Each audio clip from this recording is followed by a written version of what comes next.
Back to my YouTube channel Joydev vlogs. আজি আমি গৈ আছোঁ হয়গ্ৰীৱ মাধৱ মন্দিৰ। বলা ভিডিঅ'টো আৰম্ভ কৰোঁ। এতিয়া আমি এইফালেদি নহয়, এইফালেদি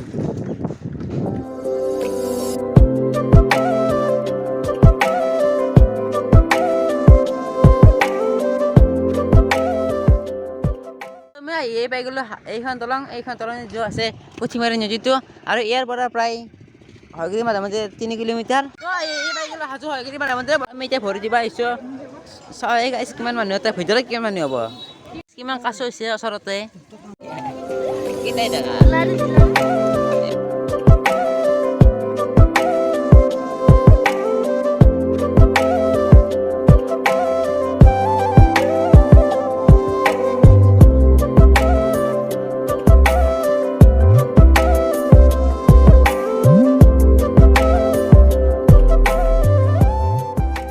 এতিয়া এটা চেনেল নিলে সেইফালে।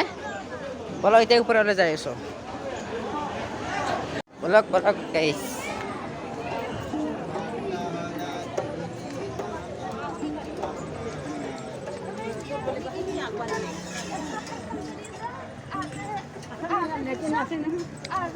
এতে গাইছ কিমান মানুহে।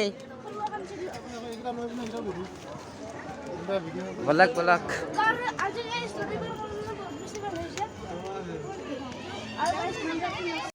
চকাছ আজি কিমান মানুহ হৈছে, কাৰণ আজি ৰবিবাৰ, সেইকাৰণে ইমান মানুহ হৈছে আজি। চকাছ বান্দৰবাৰ মহাৰাজা আনব আহিছে তুই। চকাছ কিমান মানুহ দেখিছে নে গাইছ, ইমান মানুহ, কাৰণ কাতি মাহত মানুহ হ'বই। তক আজি ৰবিবাৰ পুৰা হেঁচা চলা গৈছে গাইছ। বলক মেইন মন্দিৰৰ ভিতৰে গাইছ চাওক কিমান মানুহ চাৰিওফালে মানুহ লাইন চাওক। এই ভিতৰত যোৱা কিমান লাইনে আৰু এখন বাকী কথা 99% মানুহে নাজানে। আপোনালোকে মাধৱ মন্দিৰ আহিলে এইখন হোটেলতে কিবা খাব পাৰিব, কলিতা হোটেল এণ্ড ৰেষ্টুৰেণ্টত। আমি এইখনতে আহাম এতিয়া। ভিডিঅ'টো এখন দিছে, ভাল লাগিলে please like comment and share কৰিবলৈ নাপাহৰিব।